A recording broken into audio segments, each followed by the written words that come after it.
એક મહત્વના સમાચાર પ્રાપ્ત થઈ રહ્યા છે।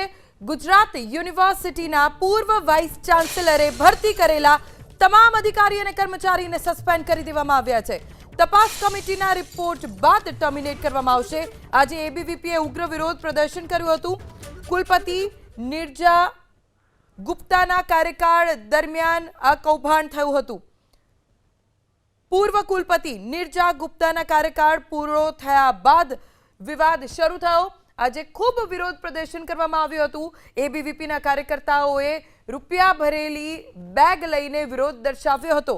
ગુજરાત યુનિવર્સિટીના પૂર્વ વાઇસ ચાન્સેલર નિર્જા ગુપ્તાએ ભરતી કરેલા તમામ અધિકારી અને કર્મચારીને સસ્પેન્ડ કરવાનો આ મોટો નિર્ણય લેવામાં આવ્યો છે। ગુજરાત યુનિવર્સિટીના પૂર્વ વાઇસ ચાન્સેલર નિર્જા ગુપ્તા જેમનો કાર્યકાળ પૂર્ણ થયો ત્યારબાદ આ વિવાદ સામે આવ્યો। નિર્જા ગુપ્તા સામે 11 કરોડનું નુકસાન કરવાનો આરોપ લગાવવામાં આવ્યો। એબીવીપીના કાર્યકર્તાઓએ ઉગ્ર વિરોધ પ્રદર્શન કર્યું। આપ દ્રશ્યોમાં પણ જોઈ રહ્યા છો। આજે બપોર પહેલા એબીવીપીના કાર્યકર્તાઓએ આ વિરોધ દર્શાવ્યો હતો। તપાસ કમિટીના રિપોર્ટ બાદ ટર્મિનેટ કરવામાં આવશે કારણ કે આ કૌભાંડ સામે આવ્યું, વિવાદ સામે આવ્યો। ત્યારબાદ યુનિવર્સિટીએ તાત્કાલિક અસરથી કમિટીની રચના કરી અને 10 લોકોને સસ્પેન્ડ કરવામાં આવ્યા છે।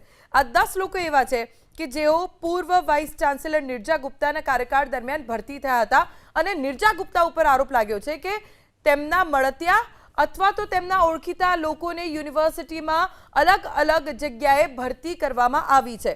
જો કે તપાસ કમિટીના રિપોર્ટ બાદ આ તમામને ટર્મિનેટ કરવામાં આવશે, પણ હાલ આ તમામ અધિકારી અને કર્મચારીઓની સામે સસ્પેન્શનની કાર્યવાહી કરવામાં આવી છે।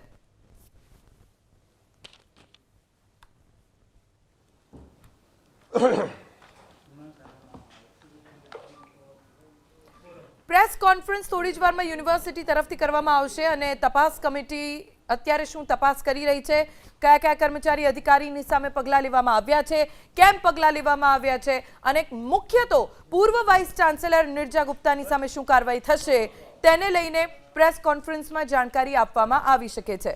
હાલ તો યુનિવર્સિટીએ તાત્કાલિક અસરથી 10 લોકોને સસ્પેન્ડ કરવામાં આવ્યા છે જે યુનિવર્સિટીમાં અલગ અલગ પદ ઉપર હતા।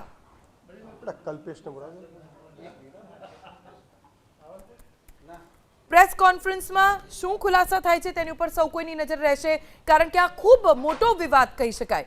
ગુજરાત યુનિવર્સિટી ગુજરાતની સૌથી મહત્વની યુનિવર્સિટી ગણવામાં આવે છે અને ત્યાં પૂર્વ કુલપતિ પૂર્વ વાઇસ ચાન્સેલરે કૌભાંડ કર્યું છે, વિવાદ કર્યો છે, જેને લઈને 10 અધિકારી કર્મચારીને સસ્પેન્ડ કરવામાં આવ્યા છે। પ્રેસ કોન્ફરન્સ બસ થોડી જ વારમાં શરૂ થશે અને યુનિવર્સિટીમાં એબીવીપીએ વિરોધ પ્રદર્શન કર્યું હતું। હાલ જે સૌથી મોટા સમાચાર આવ્યા એ છે કે ખોટી રીતે ભરતી કરવામાં આવી હોવાના કૌભાંડ અંતર્ગત તપાસ કમિટીની રચના થઈ અને 10 અધિકારી કર્મચારીને સસ્પેન્ડ કરવામાં આવ્યા છે। તપાસ કમિટીનો રિપોર્ટ આવશે પછી તમામને ટર્મિનેટ કરવાનો પણ નિર્ણય લેવાઈ શકે છે।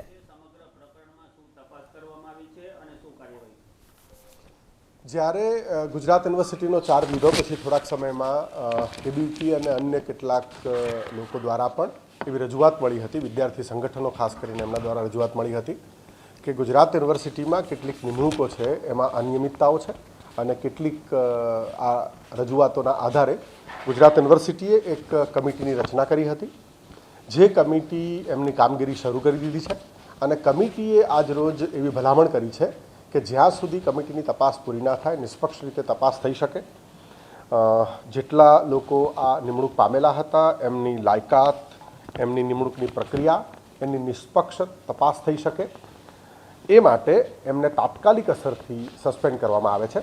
ટોટલ 10 લોકોને ગુજરાત યુનિવર્સિટી આજે તાત્કાલિક ધોરણથી સસ્પેન્ડ કરે છે।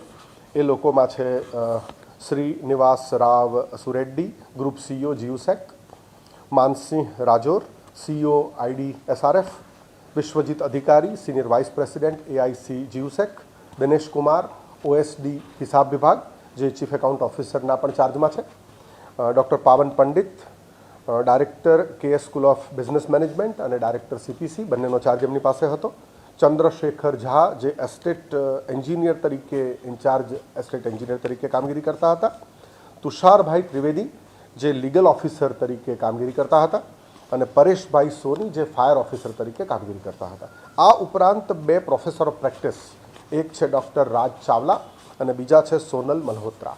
આ ટોટલ 10 વ્યક્તિને તાત્કાલિક અસરથી સસ્પેન્ડ કરવામાં આવે છે.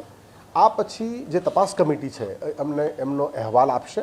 તપાસ કમિટીનો જે નિષ્પક્ષ અહેવાલ આવશે એ અહેવાલ આવ્યા બાદ આગળની જે પણ કાર્યવાહી છે એ અંગે યુનિવર્સિટી સત્તામંડળો નિર્ણય લેશે. ઓકે, આ તમામ જે લોકો હતા એને લઈને એમની જે ભરતી પ્રક્રિયા થઈ હતી એને લઈને કઈ બાબતને લઈને સંદિગ્ધ કમિટીને લાગી રહી છે? કમિટી વિશે અત્યારે મારાથી કંઈ કહેવું અસ્થાને છે, પરંતુ જે આક્ષેપો છે એ આક્ષેપો એવા પ્રકારના છે કે એમની નિમણૂક જે કરવામાં આવી એ યુજીસી અને રાજ્ય સરકારના ધારાધોરણો પ્રમાણે નથી કરવામાં આવી. એક આવો આક્ષેપ છે. બીજો એક એવો આક્ષેપ છે કે આ બધી જે નિમણૂકો થઈ છે એમને જે પગાર આપવામાં આવી રહ્યો હતો એ પગાર પણ યુજીસી અને રાજ્ય સરકારના ધારાધોરણોનો ભંગ કરીને આપવામાં આવી રહ્યો હતો. આવી મૂળ 2 રજૂઆતો હતી. એટલે એ બાબતોને લઈને ખાસ કમિટી તપાસ કરશે અને કમિટીનો રિપોર્ટ આવ્યા બાદ જ વધારે તથ્ય જાણી શકાશે. મને લાગે છે કે કમિટીને મેં તો એવું જ કહ્યું છે કે વહેલામાં વહેલી તકે એ પૂરું કરે, પણ મને લાગે છે કે આવતા 10 દિવસમાં કમિટી એમનો રિપોર્ટ ચોક્કસ આપી દેશે એવી મારી પૂરી શ્રદ્ધા છે. જ્યારે નિમણૂક થઈ હતી ત્યારે ચોક્કસ જે પ્રોસિજર હતી તે ફોલો કરવામાં આવી હતી કે નહીં? જાહેરાત બહાર પાડવાની, ઇન્ટરવ્યુ, પરીક્ષા કે જે ચોક્કસ ગાઈડલાઈન હોય તે ફોલો થઈ હતી કે નહીં? એકચ્યુઅલી આ કમિટી જે તપાસ કરવાની છે કે થઈ હતી કે નહીં. આપે જે કહ્યું એ જ વિષયોની કમિટી તપાસ કરવાની છે. સર, જે હોદ્દાઓ છે એમના અને જે પ્રકારનો પગાર મળી રહ્યો છે કે જેને લઈને તમને રજૂઆત કરવામાં આવી હતી એ કયા ધોરણો વાળો પગાર છે એમનો?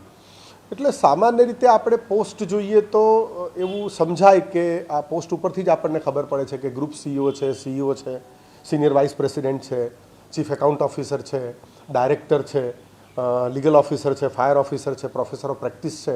આવા પ્રકારના વિવિધ હોદ્દાઓ છે જેના પર એમને પગાર આપવામાં આવ્યો છે.